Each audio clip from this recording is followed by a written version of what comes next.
글을 하나 읽어드릴게요. 무엇에 관한 글인지 한번 잘 들어보세요. 나는 하나님의 놀라운 도서관, 나는 항상 그리고 어디에서나 진리이다. 나는 피로한 순례자에게 강한 지팡이, 나는 캄캄한 암흑 속에 앉아있는 자에게 광채를 발하는 빛, 나는 무거운 짐으로 허리를 굽히는 자에게 흐뭇한 안식, 나는 길을 잃은 자에게 안전한 안내자, 나는 죄로 말미암아 상처를 받은 자에게 병을 고치는 향유, 나는 낙심한 사람에게 희망의 기쁜 메시지, 나는 삶의 폭풍을 만나 괴로워하는 자에게 견고하고도 확실한 닷, 나는 고독 속에 고통하는 자에게 뜨거운 이마 위에 얹은 서늘하고도 부드러운 손. 뭐에 관한 이야기로 들으셨는지 모르겠는데 저는 처음에 들으면서 이게 무엇에 관한 혹은 누구에 관한 이야기일까 했는데 이제 마지막에 나는 성경이다 이제 이렇게 표현하는 것이 이 시 끝자락에 담겨 있습니다. 그러니까 성경이 하나님의 도서관이고 또 어디서나 진리고 순례자에게는 지팡이가 되고 어둠에는 빛이 되고 허리를 굽히는 자에게 안식이 된다는 이 표현도 되게 좋은 것 같아요. 또 때로는 치유하는 향유로 그리고 낙심한 사람에게 희망의 메시지로 성경이 우리에게 주어져 있습니다. 이 하나님의 말씀이 우리에게 주어져 있다라고 하는 것이 굉장히 중요한 일인데 때때로 이 말씀이 그만큼 이제 중요한 가치를 우리가 이해하지 못하고 이제 살아갈 때가 많다라고 하는 생각이 들어요. 중세 시대에는 실제로 사람들이 성경을 볼 수도 없었고 또 설교를 제대로 들을 수도 없었어요. 그러니까 성경이라는 것 자체가 라틴어밖에 없었고 그것도 우리가 지금 가지고 있는 것처럼 이렇게 흔하게 보급된 것이 아니라 주로 이제 성직자들만 가지고 있었고 그 성직자들이 라틴어로 성경을 보고 설교도 라틴어로 합니다. 그러니까 자기 민족의 언어로 설교를 못 듣는 거예요. 사실 그렇게 보면 이제 말도 안 되는 일이 교회 안에서 진행이 됐던 거죠. 설교는 하나님과 성도들 간의 소통인데 전혀 소통이 일어나지 않는 설교가 진행되고 있는 겁니다. 그러니까 열심히 이 강단에서 신부가 강론을 해도 그냥 모든 회중들이 이제 멍하니 그야말로 좋은 말씀이겠지 하나님의 말씀일 거야라고 하는 추측만 하고 있을 뿐 아무도 하나님의 말씀을 들을 수 없었던 이제 시대가 있었어요. 그때 이 체코의 개혁자인 얀 후스가 이건 아니다 싶어가지고 이제 혼자 체코어로 이 성경을 번역을 해서 교회를 따로 만들어 놓고 그 교회에서 체코어로 하나님의 말씀을 이제 선포하는 일이 있어요. 그것 때문에 천주교에서는 이단으로 파문을 당하고 이제 출교되는 이제 일까지 겪기는 했지만 그러나 그가 이제 분명하게 생각을 했던 건 말씀을 읽지 않고 또 말씀을 듣지 않고 어떻게 우리가 하나님의 뜻을 분별하겠느냐, 또 어떻게 우리가 하나님의 은혜를 알겠느냐 하는 이제 이런 생각을 가지고 그야말로 그 개혁의 정신인 오직 성경으로 돌아가서 성경을 보고 이제 성경을 전하는 일을 하게 됩니다.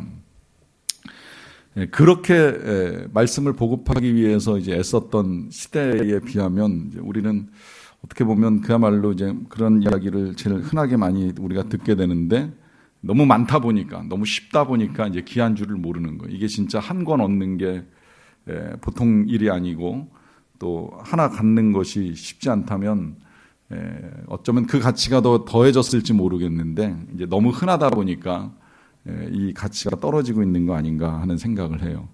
참고로 그래서 올해 우리 교회 7주년 기념 선물은 성경책을 한 권씩 드릴까 하는 생각을 하는데 이쁘게 잘 만들어진 성경을 한번 다 한 권씩 나눠갖고 성경을 보는 것도 좋겠다 이제 이런 생각을 지금 하고 있습니다.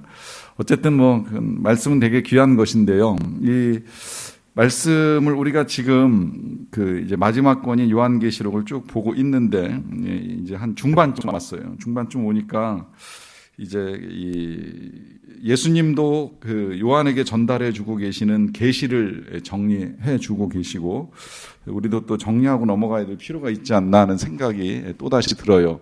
왜 정리를 하느냐면 구조적인 이제 이해가 필요하기 때문인데 우리가 그 첫 번째로 이 7개의 인을 떼는 것을 받고, 그 다음에 이제 7번째에서 6번째 그 나팔 부는 것까지가 지난 9장까지 진행된 내용입니다. 그리고 마지막 그 7번째 나팔은 결국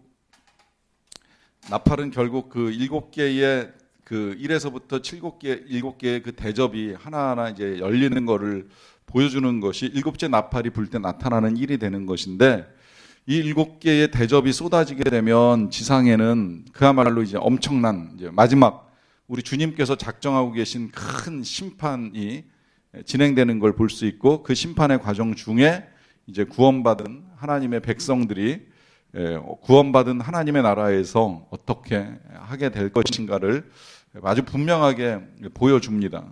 이게 대개 이제 그 15장부터 이제 계속되는 내용이에요. 마지막 22장까지. 그래서 15장부터 22장까지 왔다 갔다 하면서 심판받는 땅과 심판받는 사람들, 또 구원받는 백성들과 그 구원받은 백성들이 있게 될 새 예루살렘, 새 하늘과 새 땅의 일들을 왔다 갔다 하면서 요 사이에 이제 불이 섞인 유리바다를 끼워놓고 그 건너편 양쪽에서 어떤 일이 일어나는지를 보여주는데, 이제 이 일이 있기 전에 요 중간에 또 우리가 전에도 인과 나팔 사이에 7번째 인을 뗄 때에 그 1장에서 첫 번째에서 6번째 나팔이 불기 전에 이 삽경이라고 해서 이 그림을 몇 가지 보여주는 일이 있었잖아요. 하나님 나라에서 일어나고 있는 일들을 보여주는 것처럼 여기서도 또 이제 삽경이 몇 개 들어갑니다. 이게 지금 10장부터 이제 14장까지 계속 되는 거예요. 그러니까 여기서 잠깐 멈추어지고 이제 마지막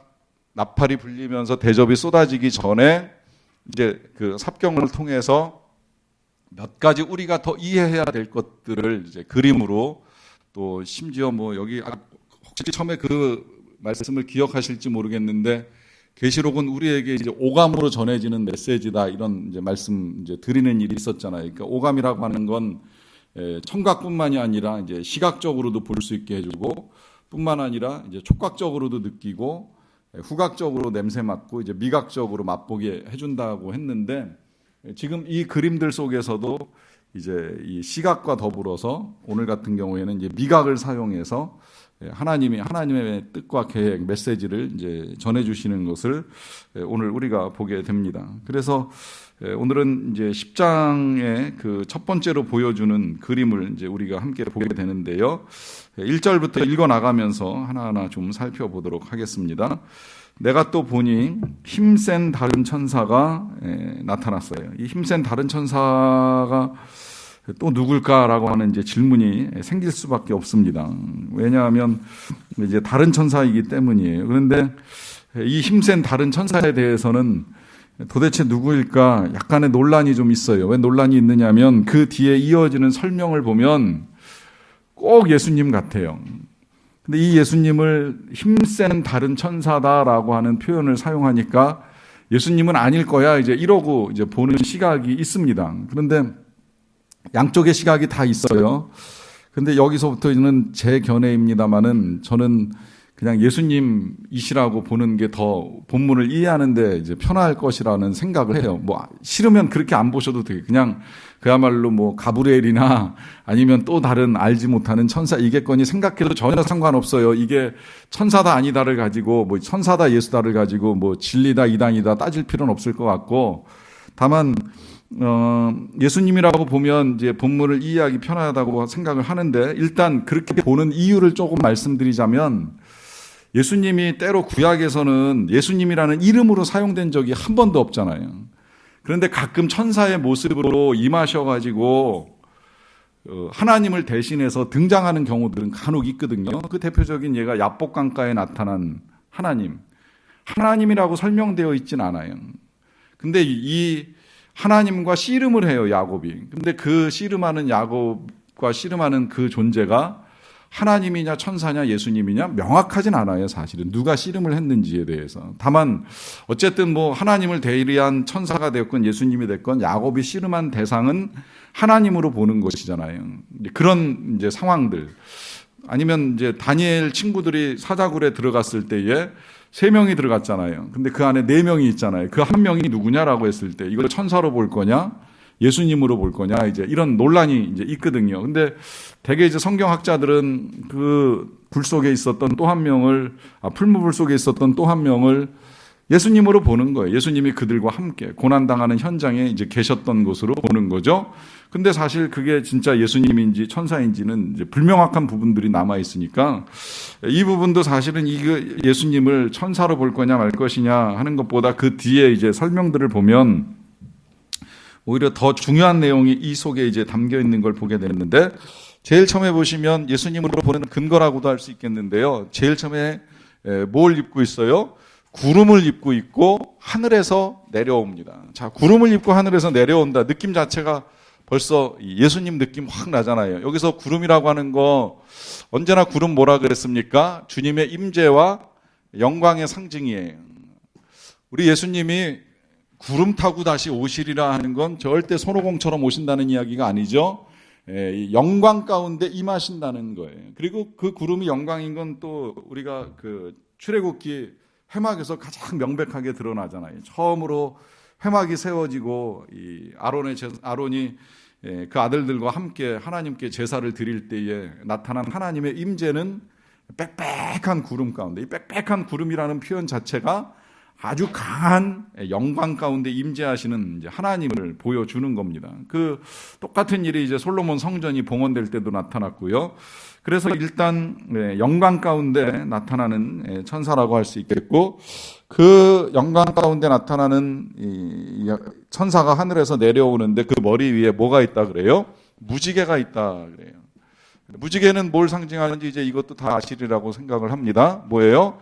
언약의 상징이죠. 단순한 언약의 상징이 아니라 그 언약을 이루시는 하나님의 신실하심을 이제 의미하는 거예요. 그러니까 이 표현 자체는, 무지개는 하나님이 말씀하신 것을 반드시 이루신다라고 하는 의미가 담겨 있는 거예요. 그래서 이 이후에 여기 지금 오늘 성경에 관한 이야기로 제가 서두를 꺼냈습니다만은 이 10장에서 이제 두루마리라고 하는 표현이 곧 나오는데, 그 두루마리는 11장 이후의 내용들이 되는 것이고, 그 내용을 보여주기 전에 무지개를 보여주시는 건 그 일들은 다 이루어질 것이다.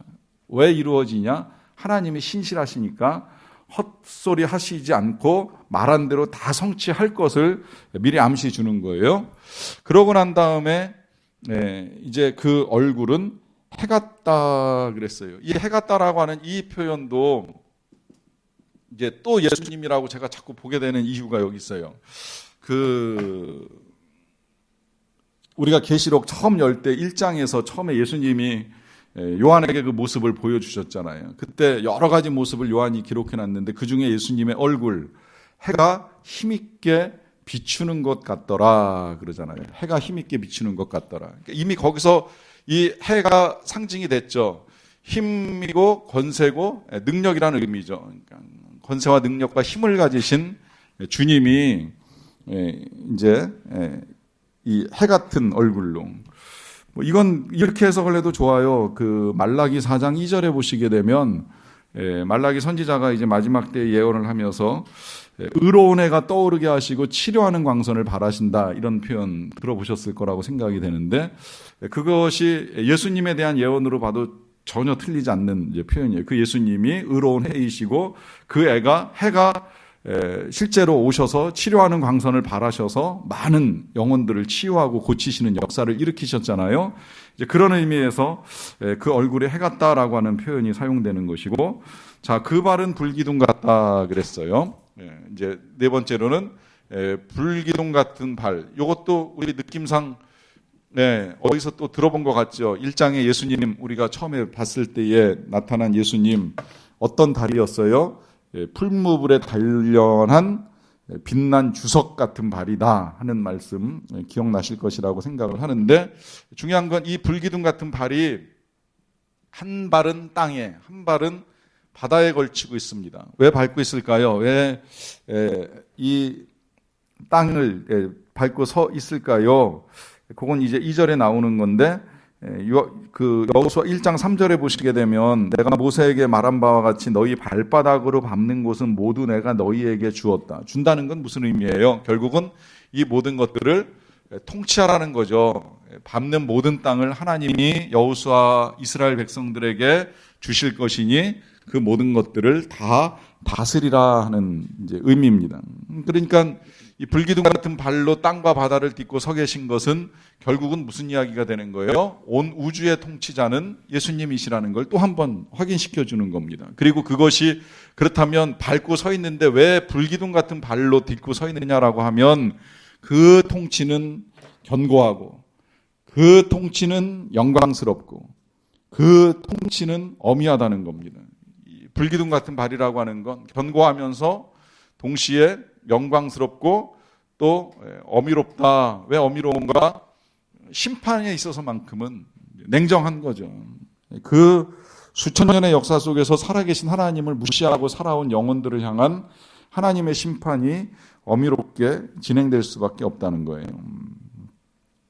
여기에 이제 2절 넘어가서 보시면 그 손에는 펴놓인 작은 두루마리가 들려져 있다 하는 거예요. 이 작은 두루마리, 이게 지금 개역 개정에서는 이제 두루마리라고 번역이 되어 있고요. 원래 그 우리가 전에 읽던 개역판에서는 그 책이라고 이제 번역이 됐어요. 작은 책이 들려 있다. 사실은 이 원래 이제 책 모양이 두루마리였었잖아요. 이제 다시 글로 이제 돌아간 거예요. 근데 그러니까 이걸 여기서 그것도 한번 생각을 해봐도 좋을 것 같아요. 책의 형태가 바뀌었어요. 이제 과거의 책 그러면 사람들의 머릿속에 책은 둘둘 말려져 있는 이제 이 원고입니다. 근데 그게 지금 우리의 머릿속의 책은 이제 이렇게 지금 이제 묶인 책으로 변경이 되었고, 이제 금세기가 가기 전에 이제 아이들의 머릿속의 책은 이제는 그 패드나 뭐 이제 이런 걸로 완전히 바뀌지 않을까 이제 그렇게 생각이 드는데, 분명한 건 뭐 형태가 어떻게 취해졌든지 간에 이 책 속에는 하나님의 계획이 담겨 있다는 거예요. 하나님의 분명한 계획. 계획뿐만이 아니라 아까 제가 서두에 열거해드린 대로 하나님에 관한 모든 것, 특히 정말 고단한 자에게 안식을 줄 수 있고 길 잃은 자에게 안내의 지침서가 될 수 있고 병든 자에게 치유의 능력이 나타날 수 있는 그 모든 것들이 다 이 책 속에 담겨 있는 거죠. 그 책을 들고 이제 이 오른발은 바다를 밟고 왼발은 땅을 밟고 사자가 부르짖는 것 같이 큰 소리로 외치는 일이 일어납니다. 그가 외칠 때에 이 큰 소리로 외친다라고 하는 이 표현은 그냥 느낌상으로 이렇게 이해하시면 좋을 것 같아요. 왜 큰 소리로 외칠까요? 그만큼 이제 중요하니까, 그만큼 긴박하니까. 이 중요하고 긴박함을 무시해서는 안 되는 거죠. 얼마 전에 그 우리나라 축구 경기에서 갑자기 그 헤딩 하다가 부딪힌 선수 한 명이 부딪히고 떨어진 다음에 이 혀가 말려 들어가면서 이제 그 중태 순식간에 이제 빠지는 일이 일어났어요. 근데 다행히 그게 이제 아마 그 젊은 축구 선수단이었던 것 같은데 20세 미만 대표들 같은데, 근데 그 친구들이 그래도 그나마 응급조치에 대한 훈련을 계속 받아와가지고 한 사람이 그 혀를 잡아 빼고 인공호흡을 해가지고 일단 이제 긴급조치를 하는 중에 그 중에 한 선수가 이 벤치를 향해서 아주 아글아글 쓰면서 소리를 지르는 게 이제 그게 이제 알려진 거예요. 이제 욕도 조금 섞여 있는 것 같은데 굉장히 큰 소리를 치는 거예요. 빨리 와, 빨리 오라고. 응급차 빨리 들어오라는 거예요. 운동장에 들어와서 빨리 싣고 나가야 된다는 거죠. 근데 정말 그만큼 이제 절박하고 긴박한 거예요. 그건 상황은 다 아시겠지만 정말 1, 2분 사이로 응급조치가 안 되면 이제 의식불명에 빠질 수도 있고 식물인간으로 평생을 살 수도 있는 그런 일이 일어나니까 아글아글 쓰면서 긴박하게 이제 소리를 지르는 거죠. 어떻게 보면 이 상황이 이제 그런 상황이에요. 아까 표현한 대로 이제 마지막 이 7개의 대접이 쏟아지는 상황이 돼버리면 더 이상은 구원의 기회가 없으니까 이제 큰 소리로 안타까움을 가지고 우리 하나님이 외치시는 소리라고도 할 수 있겠는데, 그가 외칠 때에 7 우레가 그 소리를 내어 말하더라 그래요. 자, 7 우레라 그랬어요. 이 7 우레라고 하는 이 표현도 역시 우리가 이제 너무 많이 봤던 표현들이기 때문에 해석이 크게 어렵잖아요. 일단 7이라고 하는 건 우레가 7이다라고 하는 의미 자체가 있을 수 없는 것인데, 7이라고 하는 건 그만큼 이제 완전하다라고 하는 것이고, 우레는 우리가 이제 봐왔던 대로 하나님의 임재의 상징의 또 하나의 소리죠. 그래서 하나님이 임재하셔서 큰 소리로 이제 일러 주시는 거예요. 그런데 그 일곱 의뢰가 말을 할 때에, 그러니까 하나님의 특별한 음성으로 이 귀한 소리가 들릴 때에 내가 4절입니다. 내가 기록하려고 하다가 곧 들으니 하늘에서 소리가 나서 말하기를 일곱 의뢰가 말한 것을 임봉하고 기록하지 말라 그래요. 일곱 의뢰가 말한 것을 임봉하고 기록하지 말라. 자, 이게 이제 조금 의문이 생기는 겁니다. 이걸 왜 기록하지 말라 하시는가 하는 이제 말씀인데요. 여러분, 우리가 지금까지 이제 보아온 이 내용들이 이 마지막 때에 이 주님께서 이제 행하실 여러 가지 일들입니다. 사실은 이 임봉하고 기록하지 말라라고 했을 때에 사실 우리가 이미 7개의 인을 떼면서 나타나는 일들을 보게 됐을 때에 인이 하나하나 뗄 때에 보이는 어떤 것들이 아니라 사실 하나하나 뗄 때 볼 수도 없거니와 7개가 다 떨어져야 보는 걸 하나하나 뗄 때 볼 수 있는 것처럼 표현함을 통하여서 그것이 하나님의 계획 속에 이제 담긴 일이라는 의미의 인이라는 걸 한번 제가 말씀드린 일이 있는데요. 같은 관점에서 지금 이 일곱 의뢰가 말한 것을 임봉하고 기록하지 말라라고 하는 건 기록을 남기지 말라는 의미가 아니라 나중에 이제 이걸 다시 기록을 다 남기잖아요. 그런데 지금 이제 이건 두 가지로 좀 봐도 좋을 것 같아요. 지금 기록하지 말고 보여주시는 걸 다 보라는 거예요. 그러니까 기록하는 데 집중하기보다 주님이 보여주시는 걸 정확하게 보는 데 집중할 것을 요구하시는 걸로 볼 수도 있고요. 그 다음에 이제 또 한 가지는 뭐냐면 임봉하라고 하는 건 비밀이니까 임봉하는 거잖아요. 아무나 못 보도록 가리는 게 임봉하는 거잖아요. 그럼 왜 이걸 가리라고 말씀하셨을까? 하나님이 숨기라고 하시는 것일까? 그것이 아니라 아무리 하나님이 그 숨겨놓으신 비밀을 다 오픈하고 열어주셔도 볼 수 있는 사람 한정되어 있다는 거예요. 사실 정확하게 표현하면 깨달을 수 있는 사람이 한정되어 있는 거죠. 정말 그렇습니다. 아무리 성경이 지금 우리에게 정말 이렇게 널리 보급이 되고 많이 알려진다 하더라도요, 이 성경 속에 담겨 있는 진리를 깨닫고 믿는 사람의 수는 제한되어 있어요. 성경이 있다고 해서 다 읽는 것도 아니고 읽는다고 해서 다 깨달는 것도 아니라고 하는 거죠. 결국 지금 이 말씀은 지금 이 계시 그 요한을 통해서 전달되는 이 계시가 세상에 드러나도 그걸 감당할 수 있는 세상이 아니라는 거예요. 그러니까 가려놓으라는 거예요. 요거 이해하기 힘들면 이 상황하고 좀 연결시켜 생각해 보시면 좋을 것 같아요. 우리 예수님이 이제 제자들 한참 막 훈련하고 또 가르치고 또 고치는 거 이렇게 보여주시다가 이제 어느 순간 제자들을 데리고 변화산에 올라가시잖아요. 거기서 예수님의 실체를 보여주시죠.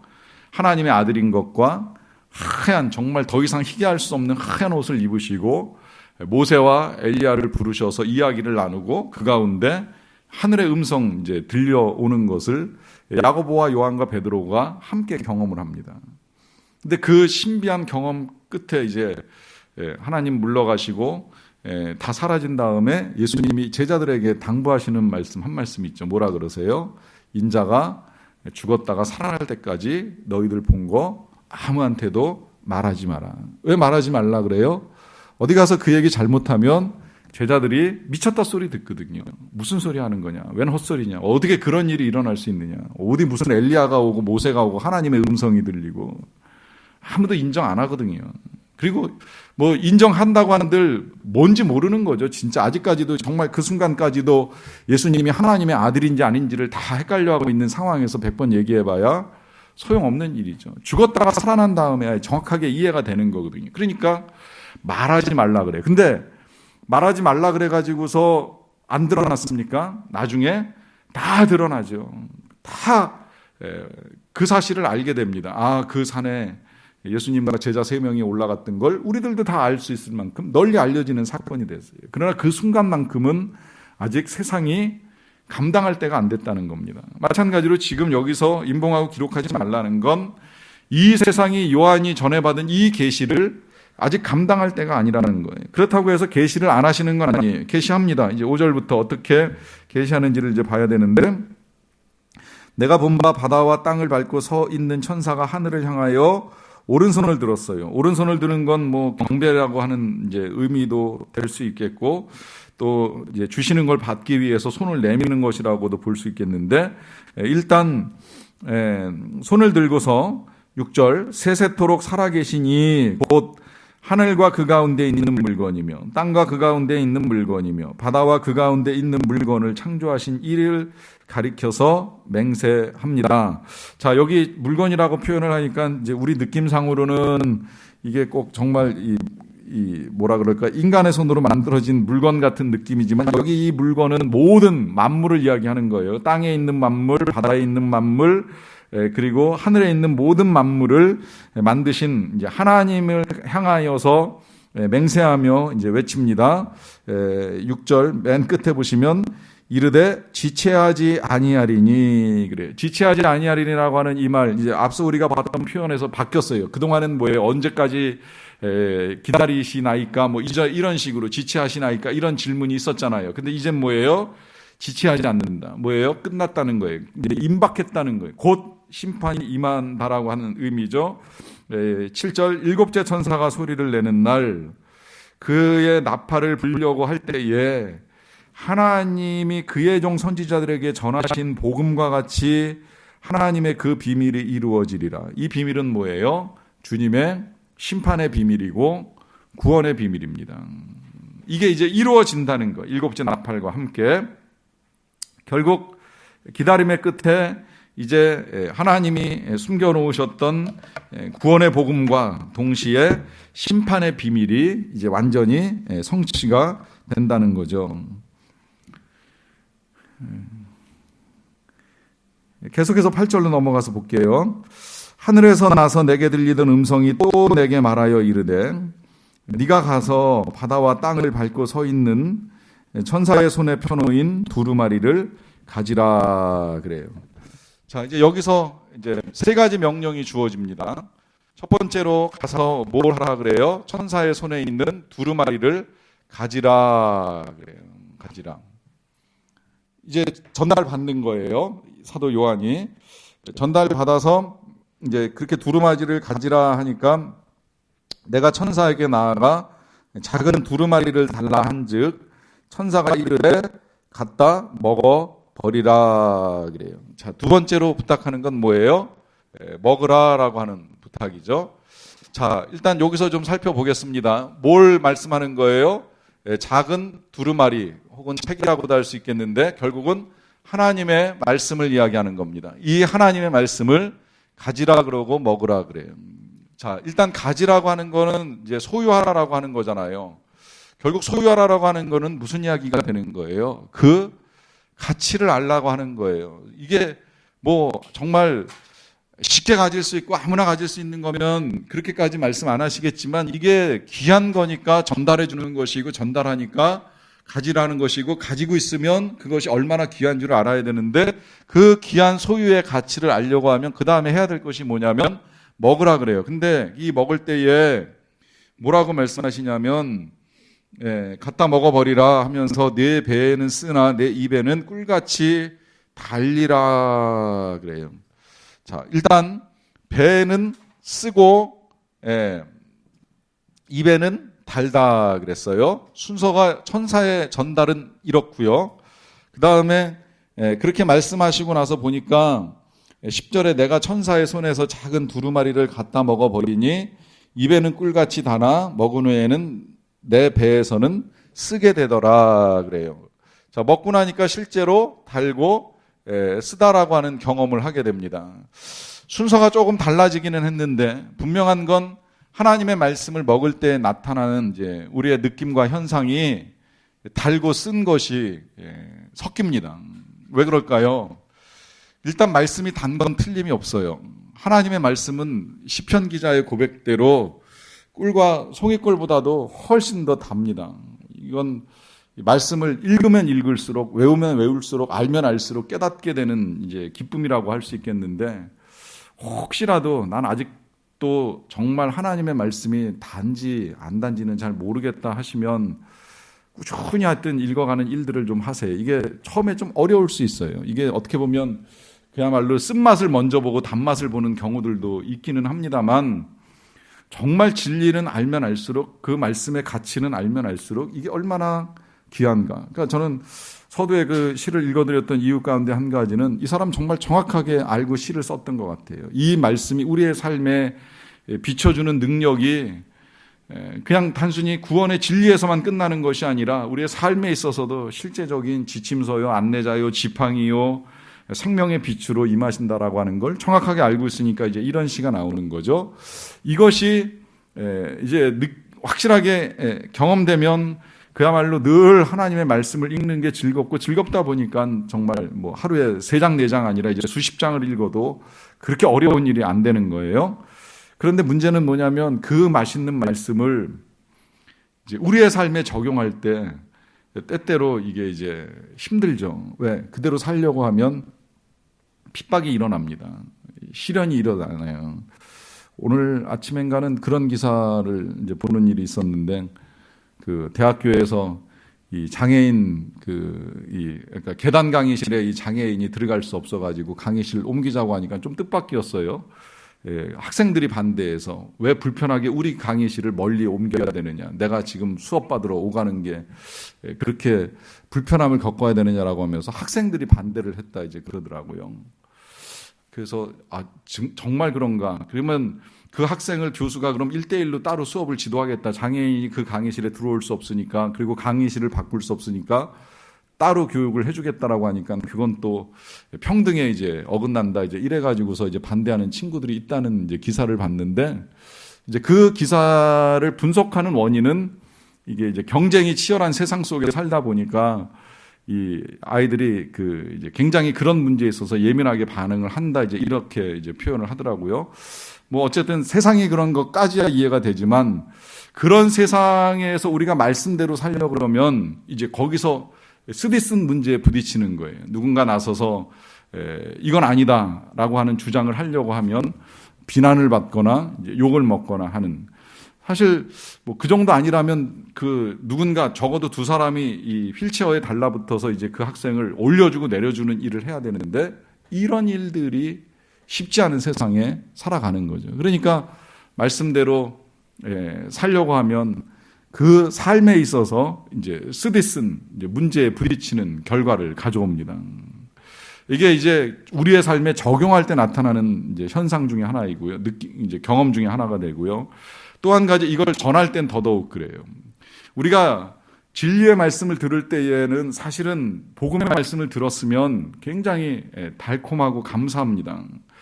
주님의 구원의 은혜를 알았으니까. 근데 이 알게 된 은혜를 가지고 세상에 나가서 전도하고 당신도 이 달디단 복음의 말씀을 맛보십시오라고 전하는 일들을 하게 될 때 세상의 반응은 정말 씁쓸하게 다가오죠.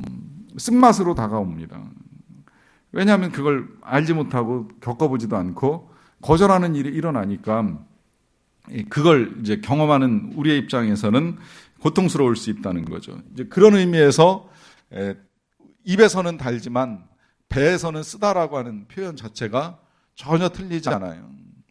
그런데 뭐 굳이 순서를 바꿔서 말했던 천사의 말을 놓고 본다라고 하면 그렇게 그 말씀을 삶에 적용하고, 그러니까 이게 결국 먹으라는 거는 적용이라고 하는 의미가 될 수 있겠는데 말씀을 적용하고 살아가는 거는 굉장히 힘든 일이 될 수 있는데요. 궁극적으로는 맨 마지막 때의 말씀대로 살아간 사람은 반드시 단맛을 보게 돼 있습니다. 그 단맛은 천국의 잔치에서 음식을 먹으면서 누리게 되는 맛이에요. 이 단맛을 보게 하려고 우리 하나님이 내 인생에 말씀과 함께 이 쓴맛을 경험하게 하셨구나라고 하는 사실을 깨닫게 되면서 결국 감사할 수밖에 없는 거죠. 그래서 배에는 쓰지만 입에는 달 것이다라고 하는 약속을 함께 해주십니다. 자, 그 다음에 이제 11절 마지막 절입니다. 그가 내게 말하기를 네가 많은 백성과 나라와 방언과 임금에게 다시 예언하여야 하리라라고 하면서 다시 이제 이 요한이 예언해야 될 것을 말씀하시는 것을 보게 됩니다. 여기서 이 예언하게 되리라 하는 이 말은 그냥 이제 남은 예언을 더 이어나간다 이렇게 보셔도 되고 결국 이 예언하다라고 하는 단어는 선포한다라고 하는 의미인데 이제 지금까지 그 정리한 것 이상으로 이제 11장 이후에, 오늘 이후에 이제 보여주시는 것들에 대해서도 계속 선포해야 된다는 거예요. 그 선포가 다시금 많은 백성과 나라와 방언과 임금에게 이제 전달될 내용이죠. 사실 직접적인 전달은 아니에요. 여기서 지금 선포라고 하는 건 어차피 아까 말씀드린 대로 모든 사람이 다 받아들일 수도 없고 들을 수도 없는 이 계시가 되는데, 그럼에도 불구하고 선포된다라고 하는 이 표현으로 해석을 하는 이유는 뭐냐면, 듣는 사람은 제한되어 있지만 하나님이 계획하신 7개의 대접을 쏟는 일은 여기 열거된 많은 백성과 나라와 방언과 임금들에게 공이 다 적용되는 내용들이기 때문입니다. 이제 그래서 다시 예언하게 될 것이라고 하는 말씀을 하십니다. 근데 이 말씀에는 또 하나의 약속이 담겨 있는 거죠. 그건 뭐예요? 그 예언하는 일이 완성될 때까지 사도 요한은 계속 하나님이 함께 하신다는 거예요. 이제 이게 그 사명과 은혜의 중요성이라고도 할 수 있겠는데요. 우리가 지금 이제 절반 정도를 이제 매듭 짓고, 이제 요한 입장에서도 어떻게 보면 이제 그 두 번째 이제 후반전으로 들어가는 상황이라고도 볼 수 있겠는데, 이 매듭하는 시점에 다시 요한의 상황을 우리가 좀 돌아볼 필요가 있어요. 서두에 말씀드린 대로 요한이 지금 상황은 나이도 들고 포로로 끌려와서 지금 유배지 반모섬에서 굉장히 열악한 상황, 열악한 육체를 가지고 지금 이 계시를 받고 있습니다. 그런데 지금 이 말씀을 통해서 다시 확인되는 은혜는 뭐예요? 다시 예언할 기회를 주신다는 거예요. 다시 전할 기회를 주신다는 거예요. 그러니까 요한의 사명이 아직 안 끝났어요. 사명이 안 끝났다는 건 뭐예요? 하나님이 그 사명 완수할 때까지 지키시겠다는 거예요. 지금 아직 다 기록도 못했어요. 기록하지 말라고 하니까 기록도 할 수 없어요. 그냥 눈으로만 보고 있는 거예요. 그 본 것들을 다 기록해서 누군가에게 전달하게 될 때까지 하나님이 지켜주시겠다는 거죠. 그래서 그 약속을 믿고 나아가라 하는 당부가 이 마지막 말씀에 담겨 있습니다.